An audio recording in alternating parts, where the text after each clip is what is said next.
말씀 보겠습니다. 말씀은 잠언 1장 7절입니다. 잠언 1장 7절. 잠언 1장 7절. 우리 다 함께 같이 읽겠습니다. 시작. 여호와를 경외하는 것이 지식의 근본이거늘 일어나는 자는 지혜와 훈계를 멸시하느니라. 아멘. 잠깐 기도하겠습니다. 거룩하신 하나님 은혜를 감사합니다. 이 시간 말씀을 듣겠사오니 성령 하나님께서 기도가 종을 붙드사 이 말씀을 잘 전하게 하시고 또 성령 하나님께서 잘 깨닫게 해주심으로 우리가 착한 마음으로 순복해 하옵소서. 우리 어린 생명들에게도 은혜를 주시사 이 말씀이 영혼 가운데 잘 심기어져 싹이 나고 꽃이 필 수 있도록 은혜 내려 주옵소서. 예수님의 이름으로 기도합니다. 아멘.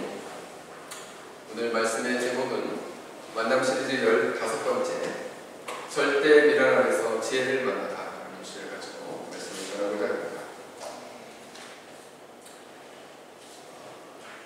유명한 이솝의 우화에 보면 어떤 사람이 고집이 매우 센 나귀를 몰고 산길을 걸어가고 있었습니다. 그래서 한동안은 이 나귀가 말을 잘 듣고 길을 따라서 이렇게 터벅터벅 잘 가고 있었어요. 근데 주인이 이렇게 뒤에서 보니까 이 나귀가 좀 이쪽 끝은 이렇게 훅 하고 떨어지는 낭떠러지인데 자꾸 그쪽으로 한 발 한 발 가고 있는 거예요. 근데 주인이 깜짝 놀라가지고 꼬리를 딱 잡았어요.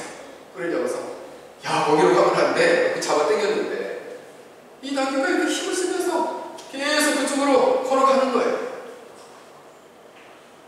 그래서 이내니까 막 잡아 당긴다고 하도 나귀가 힘이 세니까 결국 이 꼬리를 놓치고 말았어요. 그래서 이 나귀가 붓으로 떨어져서 죽고 말았어요.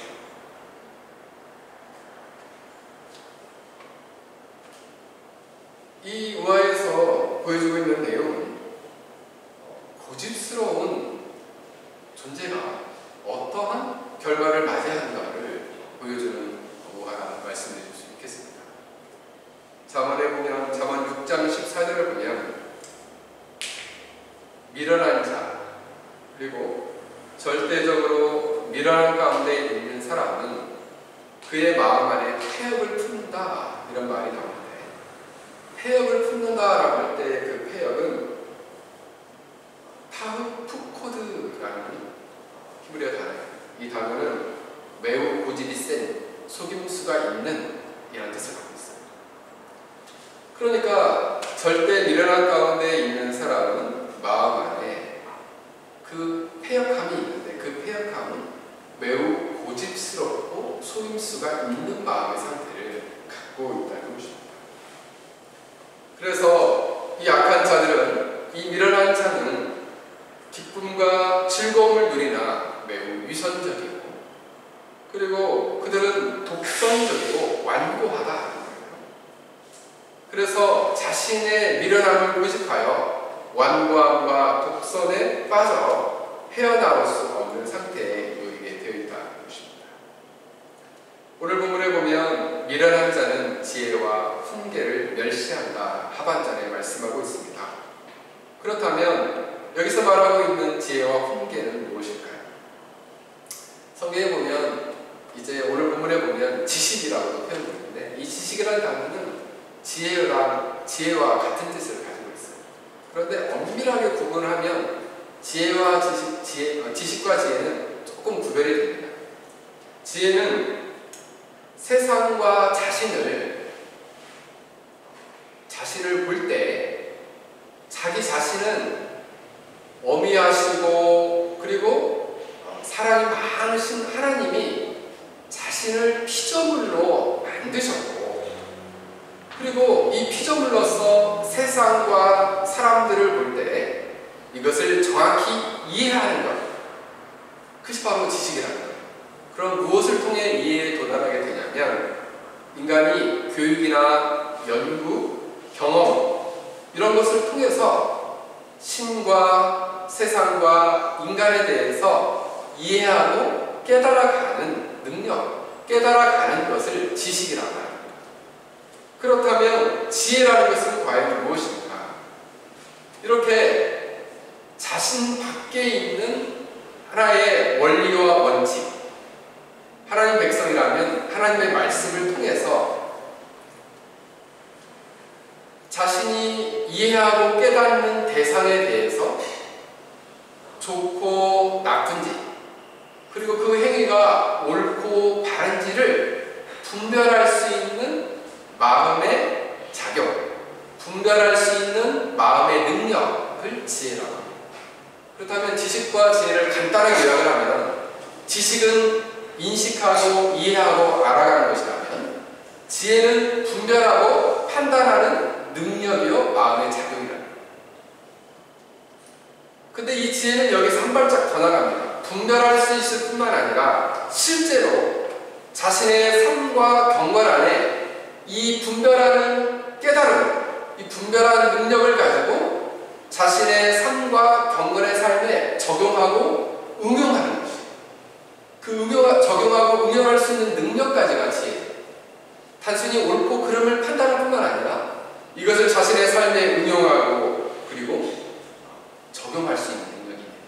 자신의 경건에 적용하고 응용할 수 있느냐, 이게 지혜라는 거예요. 그렇다면 지혜라는 것은 매우 포괄적이죠. 넓죠. 그러니까 우리가 지혜롭다, 지혜로운 사람이다 라고 할 때는 단순히 머리가 좋은 사람만을 말하는 거고, 단순히 분별할 수 있는 능력이 있는 것뿐만 아니라 이것을 응용하고 적용할 수 있는 데까지 나아가는 사람을 성경은 지혜롭다라고 말씀하고 있는 것입니다. 그런데 오늘 본문에 나오는 미련한 자는 이러한 능력, 분별하고 이것을 분별하여 적용할 수 있는 능력을 무시하고 멸시한다라고 말씀하고 있습니다. 그 이유는 지식이 없어서 무지하고 또 지혜가 없어서 미련하기 때문입니다. 그래서 하나님과 세상과 자신에 대해서 잘 이해하지 못합니다. 그리고 이것을 이해하지 못하니까 무언가에 근거하여서 판단해야 되는데 이해하지 못하니 판단도 할 수 없고 판단할 수 없으니 적용할 수 없는, 그래서 미련함, 절대 미련함 속에 빠져들게 된다는 것입니다. 본문에 보면 미련한 자는 에윌이라는 단어입니다. 에윌. 이 말은 바보, 어리석은 자 이런 말이에요. 그러니까 바보 같다. 지식은 있는데 깨닫지 못하고 알지 못하고, 그리고 알지 못하니 분별하지 못하고, 분별하지 못하니 그런 삶을 살 수 없다는 거예요. 하나님 나라 백성들은 알아가는 것은 하나님의 말씀을 통해 하나님을 알고 세상을 알고 사람을 알아가야 되는데, 말씀을 열심히 배우는 열심이 없이는 절대 이 미련함에서 벗어날 수 없어요. 열심이 없이는 하나님도 세상도 사람도 알아갈 수 없고 이것을 잘 분별할 수 없고, 분별할 수 없을 뿐만 아니라 적용할 수도 응용할 수도 없다. 그런 점에서 우리가 얼마나 하나님 말씀을 통해서 하나님을 알아가고 세상을 알아가고 사람을 알아가야 하는가, 알아가는 열심, 말씀을 통해 배워가는 열심이 없이는 우리가 이 절대 미련함에서 벗어날 수 없다는 거예요. 절대, 그래서 우리가 하나님 말씀에 열심을 가지고 배워야 되는 이유가 여기에 있는 것입니다. 그렇다면 이 절대 미련함 가운데 있는 자들은 잠언 전체에서 어떤 삶을 살게 되는가? 첫 번째로 이 절대 미련함 가운데 있는 사람들은 어리석게도 이런 지혜와 지식을 얕보고 무시하고 그리고 점점점 이 미련함 가운데 나아가게 됩니다. 그래서 점점점 나아가기 위해서 그의 행위로는 어떻게 나타나게 되냐? 첫 번째로는 어리석은 말을 내뱉는다.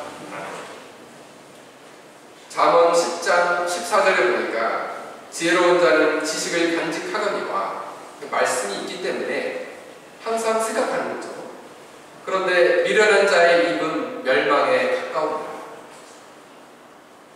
그래서 미련한 자는 잠언 17장 28절을 보면 미련한 자는 자라도 잠잠하면 지혜로운 자로 여겨지니 여겨지고 입술을 닫으면 슬기로운 자로 여겨집니다. 그러니까 미련하는 말이라도 안 해야 되는데 말을 많이 하게 됩니다. 말을 많이 하고 무절제한 말을 많이 하게 될 때 스스로 올무에 걸리고, 그리고 사람들과 주위에 있는 많은 사람들과의 관계에서 그 관계의 치명적인 곤경에 빠뜨리겠다. 그러니까 이상하게 이 절대 미련함에 빠진 사람은 어리석은 말을 하게 되고, 이 어리석은 말로 사람들에게 상처와 고통을 주게 되고 스스로 공경에 빠져들게 된다. 그리고 멸망에 가깝다. 오늘 성경 잠언 10장 14절 말씀입니다. 어떤 할머니와 할아버지가 나들이를 가게 됐습니다. 그런데 한참 걷다 보니까 할머니가 다리가 아팠어요. 그래서 할아버지한테 그랬습니다. 영감, 나 좀 업어줄 수 없어? 그러니까 또 나이가 들수록 이제 이 남자들은 아내 눈치를 많이 보게 되죠. 또 잔소리를 들을까봐 이 아내를 업어줬습니다. 이 할머니를 업어줬습니다. 업고 좀 한참 가니까 이 할머니가 좀 미안했던지 영감, 나 무겁지? 이렇게 말했어요. 그러니까 이 할아버지가 퉁명스럽게 그럼 무겁지? 이렇게 말했어요. 이 할머니가 말했어요. 왜 무거운데? 이렇게 말하니까 이 할아버지가 이렇게 얘기했어요. 머리는 돌덩이고 얼굴은 철판이고 간이 땡땡 부었으니까 무겁지. 이렇게 얘기했어요. 그러니까 이 할머니가 엄청 화났겠죠. 이제 이 나들이 갔다가 돌아오는 길에 할아버지가 다리가 다쳤어요. 그래서 이 할아버지가 할멈, 나 다리가 아파. 나도 좀 업어줘. 이렇게 얘기했어요. 그래서 할머니가 이 할아버지를 업어줬어요. 이 할아버지가 미안했던지 나 무겁지? 이렇게 말하면 할머니가 자기를 따라할까봐 할멈, 나 가볍지? 이렇게 얘기했어요. 그러자 할머니가 그럼 가볍지. 머리는 귀엽고 입은 싸고 허파에 바람이 잔뜩 들어서 가벼워 라고 이야기해요. 서로 이제 할머니, 할아버지 수십 년 살았지 않았겠어요. 그러니까 서로에게 상처되는 말을 그렇게 막 내뱉는 것이죠. 이렇게 어리석은 말로 내뱉으니까 있었던 정도 싹 달아나게 되는 거죠. 그렇잖아요. 말로 천냥빚을 갚는다는데 말 한마디에 가슴에 이렇게 비수처럼 박히게 되는 거죠. 그러므로 미련한 사람은 상처 주는 말로 관계를 깨뜨리고, 그리고 관계 회복과 사랑으로부터 멀어지게 한다는 것입니다. 그러므로 이제 오직하면 잠언에서 이제 이 미련한 자가 이 미련함을 감추려면 잠잠하게 나다. 왜냐하면 그 미련함이 드러나지 않기 때문이다. 그래서 침묵이 금이다 이런 말도 있잖아요. 그러니까 오늘 성경은 그러나 단순히 이렇게 침묵하는 것만이 해결책인가 이렇게 말하지 않고 있어요. 근본적인 해결책에 도달할 수 없습니다. 두 번째로 이 절대 미련함 속에 있는 사람은 자신을 억제하지 못하고 쉽게 분노를 발하고 분쟁을 일으키는 사람이다 말씀하고 있습니다. 잠언 12장 16절에 보면 미련한 자는 당장 분노를 나타내거니와 슬기로운 자는 수욕을 참느니라. 잠언 20장 3절에 보면 다툼을 멀리하는 자는 사람에게 영광이거늘 미련한 자마다 다툼을 일으키느니라. 이렇게 나옵니다. 여러분, 이렇게 절대 미련함 속에 있는 사람은 화를 잘 내게 됩니다. 우리가 살면서 사실 화 안 내는 사람은 어디 있어요? 그런데 저도 오늘 아침에 이렇게 우리 딸을 태우는데 딸이 좀 늦어가지고 화를 낼 뻔했습니다. 근데 제가 오늘 이 본문을 설교를 해야 되는데 화를 내면 안 되겠다 해가지고 꼭 참았는데 화가 날 수 있거든요. 근데 성질 난다고 성질이 그대로 행하면 어떻게 될까요? 무절제한 대로 어리석은 말이 쏟아집니다. 분노를 바라게 됩니다. 이 분노는 그냥 이 분노로 끝나는 게 아니라 주위 있는 사람들에게 고통과 상처를 주고 관계를 깨뜨려요. 그래서 성숙한 사람들은 저 사람은 화를 잘 내는 사람이야, 그냥 우리가 다 이해하고 넘어가자 하고 꾹 참아줍니다. 근데 그게 한 번, 두 번, 세 번, 네 번 점점 이 화가 누적되면 어떻게 될까요? 나도 더 이상 못 참아! 이렇게 되는 거죠.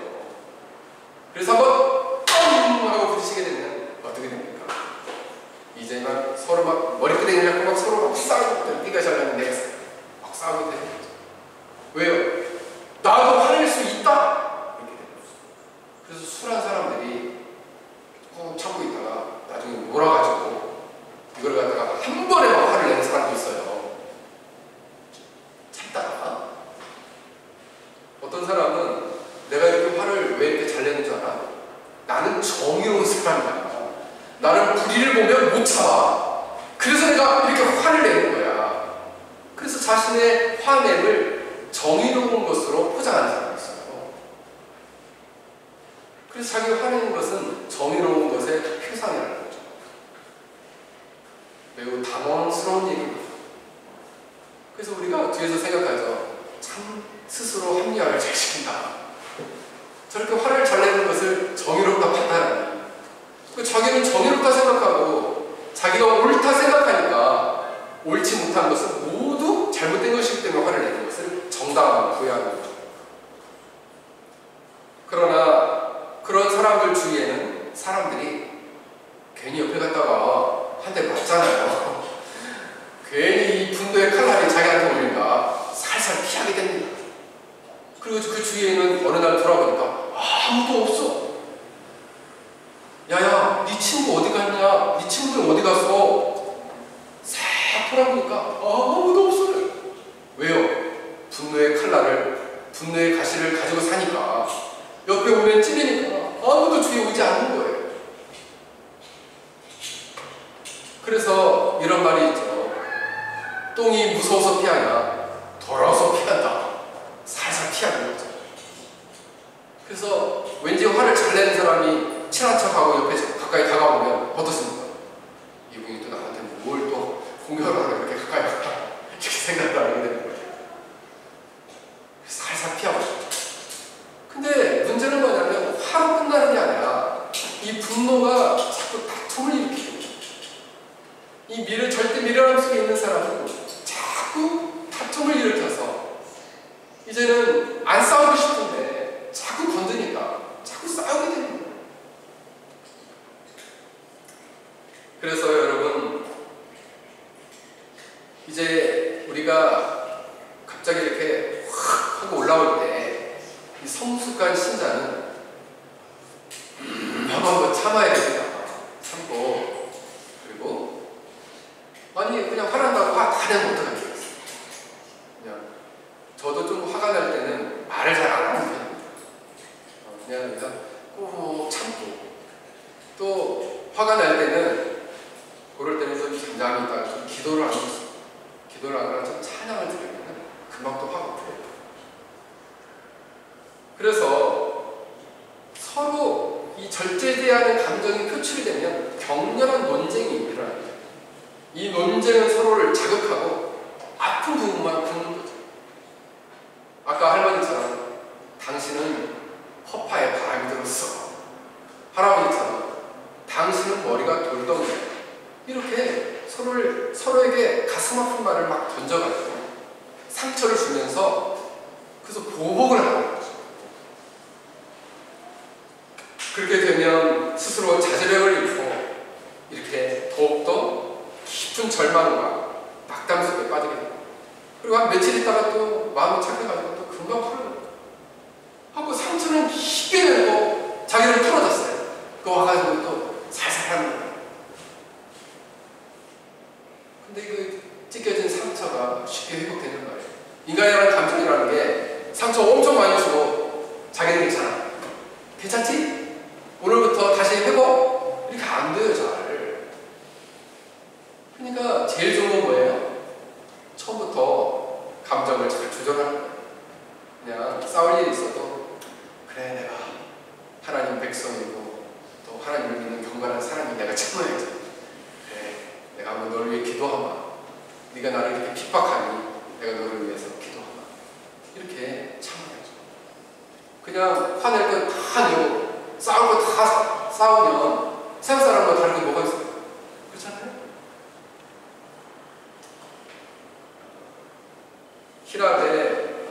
힐랍에서는 오랫동안 내려오는 이제 고대인들의 생각이나 표상을 이야기로 만든 이제 이야기가 있는데 그것이 바로 힐랍 신화입니다. 힐랍 신화. 힐랍 신화는 인간들이 만든 전설이에요. 전설. 이야기예요. 이야기. 마치 유대인들의 탈무드와 같은 거죠. 그런데 이들은 신이나 영웅, 그 다음에 자기가 생각하는 아주 유명한 일화들을 이야기로 엮은 거죠. 그 중에 한 이야기가 어떤 이야기냐면 여러분도 잘 아시는 헤라클레스라는 이제 힘센 사람이에요. 그 힘센 사람이 어느 날 길을 가다가 괴물을 만납니다. 근데 이 괴물은 한 대 딱 때리니까 막 싸우면 싸울수록 괴물이 점점 커진다는 거죠. 그래서 때리면은 좀 얘가 좀 작아질 줄 알았는데 때리면 더 커지는 거죠. 이 괴물이 점점 더 커지는 거예요. 그래서 이 헤라클레스가 이제 지혜를 가진 한 신에게 가서 물었어요. 저 괴물이 이름이 뭡니까? 그러니까 그 괴물이 다툼이에요. 다툼은 때리면 때릴수록 자극하면 자극할수록 더 커진다. 오늘 성경은 이렇게 말하고 있어요. 성경은 절대 미련한 자는 다툼을 일으킨다. 우리가 지혜가 없이 하나님의 말씀을 통해서 사람과 세상과 하나님의 뜻을 잘 분별하지 못하고 그리고 이것을 우리 경건한 삶에 적용하지 못하게 되면 미련함 속에서 벗어나지 못하여 다툼을 일으키고 그 다툼 가운데 나아가게 된다고 말씀하는 것입니다. 세 번째로는 절대 미련함 속에 있는 자들은 잠언 7장 21절에 보면 성적인 범죄에 쉽게 말려들게 된다 말씀하고 있어요. 잠언 7장 21절 20절을 보면 여러 가지 고운 말로 유혹하며 입술에 호리는 말로 꿰물어 젊은이가 곧 그를 따라갔으니 소가 도수장에 끌려가는 것 같고 미련한 자가 벌을 받으려고 쇠사슬을 매러 가는 것과 같다. 필경은 화살이 그의 간을 뚫게 되리라. 새가 빨리 그물에 들어가되 그의 생명을 잃어버릴 줄 알지 못함과 같으니 이 절대 미련함 속에 들어가는 이 사람이 이 성적인 범죄에 빠져드는데 이것이 범죄인지를 알지 못하고 빠져들게 됩니다. 그래서 세상에 많은 사람들은 가정이 최근에도 한국에 유명했던 드라마가 있었죠. 그래서 부부의 세계. 그래가지고 이 부부의 세계가 서로 막 불륜을 일삼 성적인 범죄에 빠져드는데 이것이 옳고 그름을 판단할 수 없게 됩니다. 왜? 너도 바람 폈으니 나도 확 낀다 바람 핀다 이런 거예요. 그래서 이 범죄 안에 들어가게 됨에도 불구하고 여전히 지각 없는 소와 같이 끌려가고 그리고 그물에 들어가는 새와 같이 이것을 알지 못하게 되는 것입니다. 여전히 죄악의 굴레에 속박되고 그리고 모든 자유가 억제된 채 살아가게 됩니다. 결국은 어떻게 됩니까? 하나님의 무한한 심판 속에 파멸해 죽게 되는 거예요. 도살장에 끌려가는 수처럼 되는 것입니다. 사실 이 파멸이라는 것은 하나님과의 관계 단절을 의미합니다. 매우 무서운 심판이죠. 이 성적인 범죄는 미련함과 성적인 범죄는 매우 밀접하다. 그러니까 말씀의 능력이 없고 말씀에 의해서 분별하지 못하면 어떻게 생각하느냐. 이제 사람들이 부부간에 이제 수십 년 살게 되면 특히 50대에 남자들이 많이 이제 바람을 많이 피고 40대, 50대 넘어지는 사람들 많고 요즘 막 신혼인데도 이렇게 이제 가정적으로 이런 문제가 생기는 아이들이 많이 있는 이유가 뭐냐면 이렇게 생각하죠. 내가 이 여자와 내가 이 남자와 이렇게 평생 살아야 되는데 행복할까? 이렇게 생각합니다. 근데 자기의 생각이나 자기의 판단으로 이것을 자꾸 생각해보면 행복하지 않을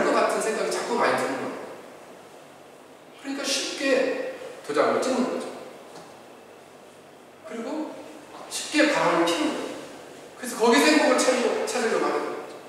그렇게 되면 어떻게 됩니까? 바로 소가 도살장에 끌려가는 것처럼, 새가 그물에 빠지는 것처럼 깊은 수렁에 빠지는 거죠. 여러분, 수렁이라는 게 뭔지 아십니까? 수렁? 하윤아, 수렁이 뭔지 알아? 수렁? 몰라? 예전에 저희 시골에 저희 논이 이제 산 밑에 있었는데, 이상하게 물이 많이 없는 지역인데 논이 요만하게 생긴 작은 논이 있었는데, 그 논은 물이 안 빠지는 논이었어요. 그러다 보니까 이 진흙이나 이 물이 발이 한번 쑥 들어가면 쑥 들어가서 발을 뺏기고 어릴 적에. 수렁이라는 게 뭐냐면 한번 쑥 들어가면 헤어나오지 못하는 게 수렁이에요. 진흙인데, 너무나 물컹한 진흙인데 몸이 쑥 들어가면 헤어나올 수가 없는 게 바로 수렁입니다. 미련한 자는 이런 음료의 유혹이 이처럼 수렁과 같이 그를 미혹하고 넘어뜨릴 때에 거기에 빠져서 빠져나오지 못하게 된다는 것입니다. 그러나 오직 지혜만이 이러한 강력한 유혹과 그리고 범죄를 분별하고 벗어날 수 있게 한다는 것입니다. 미련한 자는 마지막으로는 반복적으로 잘못을 행한다. 잘못인 줄 알면서도 계속 반복적으로 넘어진다는 데 있습니다. 왜냐하면 자기 행한 일이 바른 것으로 착각하기 때문입니다. 잠언 26장 11절에 보면 미련한 자는 그 미련한 것을 거듭해서 행한다 말씀하고 있습니다. 중세의 한 성직자가 길을 가다가 기이한 광경을 보게 됐습니다. 어떤 사람이 물을 막 붓고 있어요. 커다란 독에. 알고 보니까 독 밑으로 물이 자꾸 새고 있는데 물을 계속 붓고 있는 거예요. 그 속담에도 밑 빠진 독에 물 붓기라는 거죠. 밑 빠진 독에 물 붓기를 계속 하는 거죠. 선을 한번 행하고 그 다음에 또 범죄, 또 범죄. 그게 인생입니다. 어떤 종교는 자신이 죄를 범하면 선을 한번 행하면서 이 죄를 이렇게 갚으면서 선이 점점 많아지면 구원에 이른다라고 봅니다. 그러나 인간의 타락한 본성은 이렇게 해서 죄를 도말할 수 없어요. 점점점 그 죄에 빠져들고 점점점 그 미련함 속에 빠져들게 되는 것입니다. 잘못인 줄 알면서 반복해서 똑같은 죄를, 그러면서 생각하는 게 가장 문제가 뭐냐면 자신이 하고 있는 일을 옳다 여기는 거예요. 그리고 스스로 지혜롭다 여긴다는 거예요. 이것이 가장 큰 문제이죠. 그리고 더 나아가서 한 발짝 더 나아가서 올바르게 말씀대로 말씀을 배우고 말씀대로 잘 분별하여 살아가는 사람을 보고 비웃어요. 그래서 어떤 사람이 저한테 이런 얘기를 했었어요. 제가 이제 제 친구들은 대부분 예수를 믿는 사람들인데 어느 날 이제 그 명절 때였던 것 같아요. 명절 때 시골에 갔는데 동창들을 한번 다 만난다는 몇 사람을 만났는데 나한테 묻는 거죠. 너는 술 안 먹냐? 어떻게 목회자가 술을 먹냐? 또 하는 얘기가 술을 안 먹는데 무슨 재미로 살아? 이렇게 얘기하는 거죠. 한국 사람들 특히 술 없이 무슨 재미로 살아?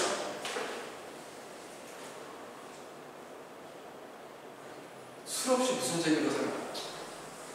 그래서 맨날 반복적으로 술 먹는 거예요. 한국 사람. 저희 둘째 형님이 지금은 술을 끊었는데 둘째 형님이 교회에 안수집사였어요. 안수집사. 근데 이 안수집사인데 우리 둘째 형님이 군대에 소령으로 예편을 했습니다. 근데 제가 그랬거든요. 우리 둘째 형님은 술을 끊지 않으면 진급하기 힘들 것이다. 하나님 복 절대 안 주실 거다. 정답을 했거든요. 근데 우리 형님은 맨날 레퍼토리가 뭐냐면 맥주는 술이 아니다. 독일 사람은 이거 무료술 먹는다. 이게 레퍼토리예요. 그래서 어느 날은 회식을 하고 술 먹고 딱 왔는데 저희 형수님이 피아노 레슨을 했거든요. 그러니까 피아노 레슨을 했는데 밑에 자기보다 한 계급 높은 사람이 밑에 층 사람인데 피아노 뚱덩거리고 와가지고 막 집에서 행패를 부리는 거예요. 술을 한 잔 먹고 왔는데 꼭지가 열렸죠. 내 자기보다 한 개고 높은 사람한테 싸웠어요. 그러니까 중용하고 싸운 거죠. 자기 소련인데. 그 뒤로 빨간색이 딱 올라갔죠. 그래서 지금 못했어요. 그 뒤로 쑥 끊었습니다. 소 잃고 외환도 붙인 얘기죠. 하나님은 안 기뻐하셔요. 근데 어떻게 돼요? 자꾸 반복적으로 합니다. 반복적으로. 이게 잘못된 거 알면서 계속 하게 돼요. 왜요? 이것이 하나님 앞에 죄인지 모르기 때문에 분별하지 못하기 때문에. 사랑하는 여러분, 우리의 모습은 어떻습니까? 우리의 모습이 만약 이러한 절대적인 미련함 속에 계속해서 이러한 삶을 반복적으로 살아가고 있다면 우리는 이 반복되는 미련함 속에서 어떻게 벗어날 수 있게 될까요? 우리의 모습이 우리의 정욕과 절제되지 않는 욕망으로 말과 행동과 삶을 살아가게 된다면 여전히 그의 삶은 주님의 마음을 아프게 하는 삶이 될 것입니다. 그의 인생은 주님 보실 때 매우 어리석은 인생이요, 미련한 삶이요, 절대적 미련함 속에서 헤매고 있는 삶이 될 것입니다. 그렇다면 우리가 이러한 절대적 미련함에서 벗어나, 이런 어리석음에서 벗어나 새로운 삶을 살려면 어떻게 할 수 있을까요? 그것은 바로 지혜를 만나는 것입니다. 오늘 성경은 이렇게 말씀하고 있습니다. 여호와를 경외하는 것이 지식의 근본이다 말씀하고 있습니다. 여러분, 이 지식이라는 말은 단어적으로 보면 지혜라는 말과 동일한데 지혜의 내용은 어떤 것일까요? 지혜는 첫 번째, 하나님이 누구이신지를 아는 지혜. 두 번째는 세상과 우주를 창조하신 목적을 아는 지혜. 또한 세 번째는 자신과 자신의 인생, 인간들의 인생을 하나님이 왜 창조하시고 구원하신지를 아는 지혜. 그래서 이 지혜의 내용을 알 때에 비로소 인간은 하나님과 하나님의 뜻을 알고 인간의 본분을 깨달아 하나님의 뜻에 순복하며 살아갈 수 있게 됩니다. 그 하나님의 뜻을 잘 분별하여 그 뜻을 자신의 삶에 적용하며 살아갈 수 있게 된다는 거예요. 그런데 오늘 성경은 이렇게 말합니다. 여호와를 경외하는 것이 지혜와 지식의 근본이다. 여기서 말하고 있는 하나님은 누굴까요? 여호와래요. 여호와라는 말은 원래 원문에 보면 무에서 유를 창조하는 분이시고 모든 존재를 존재케 하시는 존재의 근원이신 하나님을 말합니다. 그래서 모든 사람과 인간은 하나님으로부터 지은 바 되었고 하나님으로부터 지은 바 되었기 때문에 너무나 놀랍게 하나님과 인간은 격차가 있는데 이 하나님이 우리를 만나주시고 관계를 맺고 약속을 주시고 그 약속을 지켜주신 분이 누구냐? 여호와란 말입니다. 그러니까 단순히 하나님은 나를 창조하신, 우주를 창조하신 멀리 계신 분이 아니라 나와 관계를 맺고 나와 약속하시고 내가 이 약속한 대로 너에게 복을 줄 거야, 하나님 말씀에 순종하면 내가 복을 줄 거야 라고 약속하면 그 약속을 지키시는 하나님, 네가 이 말씀대로 이 하나님의 뜻대로 순종하지 않으면 내가 너를 벌을 줄 거야 하면 그 벌을 주시는, 그 약속을 지키시는 하나님을 아는 것이 지혜와 지식의 근본이다. 그러므로 그런데 우리가 목사님, 우리가 그렇게 하나님을 알아가는데 우리가 다 알아갈 수 있을까요? 하나님의 뜻을 알아가는데 다 알아갈 수 있을까요? 인간이 하나님의 뜻과 하나님의 지혜, 하나님의 계획을 알아가는 것은 한계가 있겠죠. 그래서 우리로 하여금 하나님의 뜻과 계획과 하나님을 알아갈 수 있도록 주신 것이 바로 하나님의 말씀입니다. 이 말씀을 통해서 하나님의 뜻과 계획을 알아가는 것이 지혜예요. 그래서 사실 지혜는 하나님의 뜻을 아는 거예요. 하나님과 그의 뜻을 아는 것, 알고 그 뜻에 순종하며 살아가는 것, 이게 지혜로운 삶입니다. 그게 바로 절대 미련함에서 지혜를 만난 사람의 모습이라는 거예요. 그렇다면 여러분, 중요한 게 뭐겠어요? 열심히 알아가야죠. 하나님의 말씀을 통해 깨달아가고 배워가는 분에 열심을 내야죠. 알아가지 못하면 분별하지 못해요. 하나님의 뜻을 분별하지 못하면 그 뜻에 순종하지 못해. 그래서 잠언 3장 5절에서 6절에 보면 이렇게 말씀합니다. 너는 마음을 다하여 여호와를 신뢰하고 내 명철을 의지하지 말라. 자신의 명철을 의지하지 말라. 자신의 판단력을 의지하지 말라. 여호와를 의뢰하라. 그렇다면 너의 범사에 그를 인정하라. 그리하면 내 길을 지도하실 것이다. 자신의 통찰력과 명철을 의지하지 말고 하나님을 신뢰하고 인정하고 그분을 의지하라. 그러기 위해서는 그분이 누구이신지 알아야죠. 그분의 뜻이 무엇인지 알아야죠.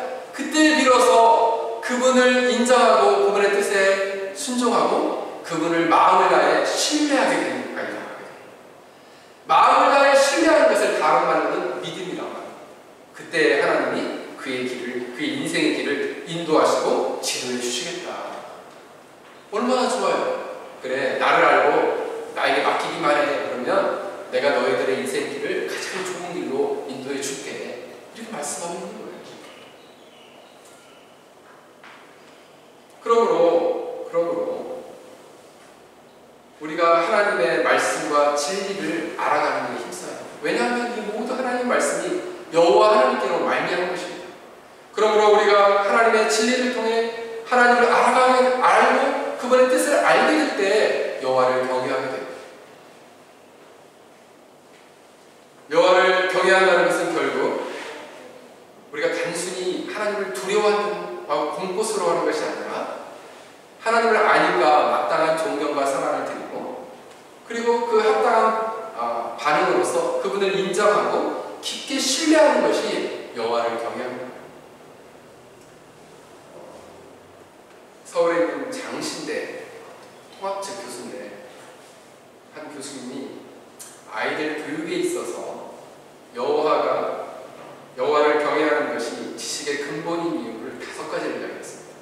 그 아이들 교육에 있어서 여호와를 경외하는 것이 왜 지식의 근본인가를 5가지를 이야기했는데 첫 번째는 여호와를 경외하는 여호와를 존경하고 사랑하는 아이들은 권위를 인정하는 하나님의 권위를 인정해서 지식의 근본을 가져온다. 그러니까 하나님을 존중하고 하나님의 권위를 인정하는 아이는 하나님이 주신 부모님의 권위를 인정하고 부모님을 소중히 여긴다. 또한 부모님의 권위를 인정하는 아이는 선생님의 권위를 인정합니다. 선생님의 권위를 인정하는 아이는 그들이 성적이나 학업 성취도도 더욱더 높게 된다는 거예요. 이것은 권위주의와는 다른 측면이라는 거죠. 그래서 진정한 권위, 하나님을 경외하고 하나님을 소중히 여기는 사람은 배움에 대해 소중히 여기고 가치 있게 여기기 때문에 아이가 더욱더 성장할 수 있다는 거예요. 두 번째로 여호와를 경외하는 아이는 잘 들을 줄 아는 거죠. 경청할 줄 알게 되는 거죠. 그런 점에서 하나님의 말씀을 잘 듣듯이 배움에 있어서도 잘 경청하게 되고 집중하는 마음. 그래서 아이들이 이렇게 교회에 와서 말씀을 듣고 이게 노는 것 같지만 아이들은 다 듣고 배우고 잘하게 돼요. 이렇게 들으면서 아이들 집중력이 좋아지고 청동하게 될 때 아이들의 학업 성취도도 올라가게 된다. 그게 이제 그 교수님이 연구한 결과입니다. 세 번째로 여호와를 경외하는 아이는 하나님의 성품을 갖게 됩니다. 하나님의 성품을 닮아가게 되기 때문에 하나님을 알아가고 하나님을 닮아가고 그 성품을 닮아가자 이제는 더욱더 그가 온전한 아이로 성장하게 되니까 지식의 근본을 가져오게 됩니다. 네 번째로는 이 아이들이 하나님을 경외하는 아이들은 하나님의 말씀을 통해서 하나님의 나라의 수많은 일꾼들과 사람들을 보게 되면서 자신의 꿈과 기전을 보게 됩니다. 나는 다윗과 같은, 나는 모세와 같은 좋은 지도자가 되야지 라는 꿈과 기전을 보게 됩니다. 그래서 아이들로 하여금 하나님의 말씀, 여호와를 경외하는 자들은 그렇게 공부에 대한 동기를 갖게 됩니다. 그래서 바로 여호와를 경외하는 것이 지식의 참된 지혜의 근본인 것입니다. 마지막으로는 여호와를 경외하는 아이들은 통찰력을 갖게 됩니다. 이 통찰력이라는 것은 하나님을 경외하게 될 때 통찰력이라는 것은 이렇게 생각하면 돼요. 드론이죠, 드론. 우리가 이제 드라마 같은 데 보면 드론이 이렇게 떠가지고 길이 이렇게 있으면 산이 이렇게 있으면 뒤에 길이 안 보이는데 드론을 이렇게 떠서 보면 이렇게 꼬부러져서 이렇게 건너가는 길이 보이는 거죠. 그 길이 탕감을 다 보이는 거예요. 그러니까 하나님을 경외하고 하나님의 뜻을 알게 되면, 하나님의 계획과 뜻을 알게 되면 세상 전체를 이렇게 높은 곳에서 보는 시야를 갖게 되는 거죠. 이것을 저는 기독교 세계관이라고 말합니다. 참된 하나님 나라의 기독교 세계관을 갖게 되면 세계와 우주와 역사를 볼 수 있는 눈이 생기고 자신이 인생의 삶을 어떻게 살아가야 할지를 알게 되기 때문에 여호와를 경외하는 것이 지식과 지혜의 근본이다라고 말씀하고 있습니다. 사랑하는 여러분, 그렇다면 우리는 어떻게 해야 할까요? 아이들이 이렇게 하나님의 뜻을 아는 통찰력 있는 아이들로 자라려면 먼저 엄마와 아빠, 부모가 그런 통찰력 있는 지혜로운 부모가 되어야 한다는 거예요. 부모가 먼저 하나님을 알아가는 일에 열심을 내야만이 아이들도 우리 엄마 아빠는 저렇게 말씀을 배우는 일에 열심을 내, 나도 저렇게 해야지. 아이들 뒤에서 보고 배우죠. 엄마는 성경 탱탱 보지도 않으면서 야 성경 좀 읽어라. 아이들이 있냐? 엄마가 탱탱 기도하자 하면서 애들아 기도하자. 부모님이 먼저 말씀을 배우는 일에 열심을 내고, 그리고 말씀을 읽는 일에 열심을 내고, 깨닫는 일에 열심을 내고 하나님을 경외하면 아이들도 그와 같은 아이들로 성장하게 된다는 것입니다. 그런데 이 지혜는 단순히 이런 통찰력으로 주는 것으로 끝나지 않아요. 지혜가 왜 이렇게 중요한가? 지혜는 생명의 근본이 여기 있기 때문입니다. 지혜에서 생명이 납니다. 여러분, 하나님의 말씀을 아는 지식 안에 성령이 역사하게 될 때 거기서 생명이 발생합니다.